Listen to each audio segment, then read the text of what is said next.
الحمد للہ رب العالمین والصلاة والسلام علی سید الانبیاء والمرسلین اما بعد۔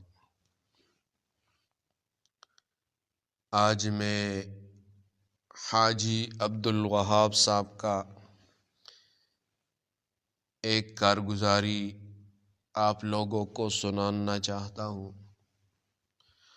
حاجی عبدالوہاب صاحب امیری تبلیغی جماعت پاکستان کی بہترین اور نمایاں شخصیت ہے۔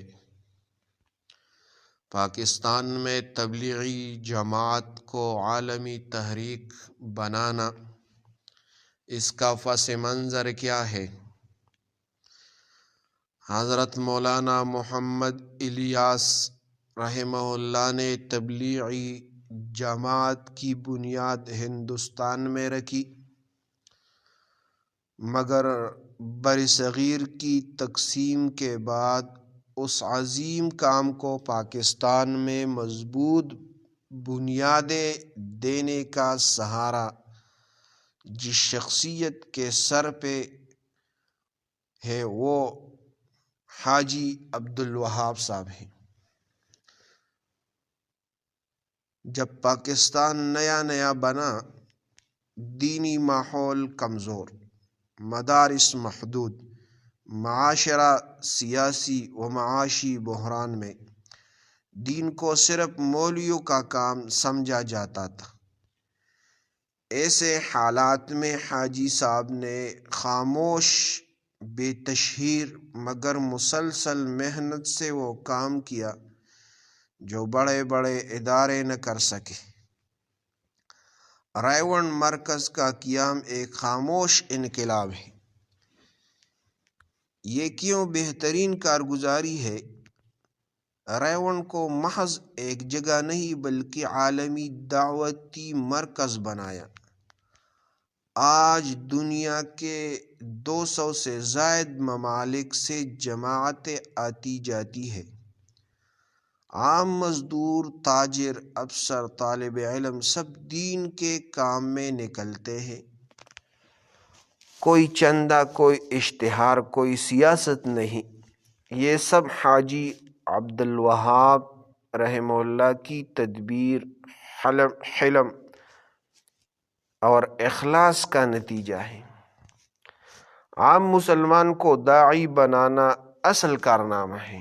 حاجی صاحب نے دین کو مدرسے سے نکال کر گلی محلے تک پہنچایا، ممبر سے اٹھا کر عام مسلمان کے ہاتھ میں دیا۔ وہ فرمایا کرتے تھے، ہم علماء بنانے نہیں نکلے، ہم اللہ والے بنانے نکلے ہیں۔ شرابی نماز کا پابند بنا، بے پردگی پردے میں بدلی، جھگڑالو اخلاق والا بن گیا، گناہگار اللہ سے جڑ گیا۔ یہ خاموش اصلاح کسی ایک خطبے یا کتاب سے ممکن نہیں تھی۔ اخلاص کی ایک زندہ مثال ہے۔ حیرت انگیز پہلو، نہ کبھی سیاست میں پڑے، نہ کسی مسلک سے جھگڑا، نہ کسی پر تنقید، نہ اپنی تعریف پسند کی، حتیٰ کہ لاکھوں کے مجمع میں بھی خود کو ایک کارکن کہتے ہیں۔ ہمیشہ بزرگوں اور علماء دیوبند کی اطاعت میں رہے۔ یہی وجہ ہے کہ دیوبندی، بریلوی، اہل حدیث حتیٰ کہ غیر مذہبی بھی ان کا احترام کرتے ہیں۔ مگر ایک مرتبہ کسی نے کہا، حاجی صاحب آپ نے تو دنیا بھر میں جماعت پھیلا دی۔ حاجی صاحب نے فرمایا، بھائی ہم نہیں، کچھ نہیں ہے، ہم نے کچھ نہیں کیا، بس اپنے آپ کو مٹایا ہے۔ یہی جملہ ان کی پوری زندگی کی تفسیر ہے۔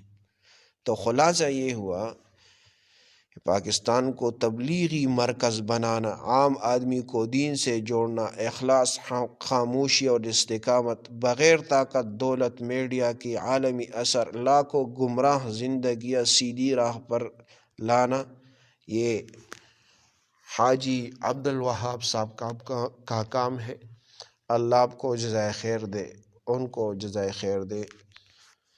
وصلی اللہ تعالی علی خیر خلقہ محمد وآلہ واصحابہ اجمعین برحمتک۔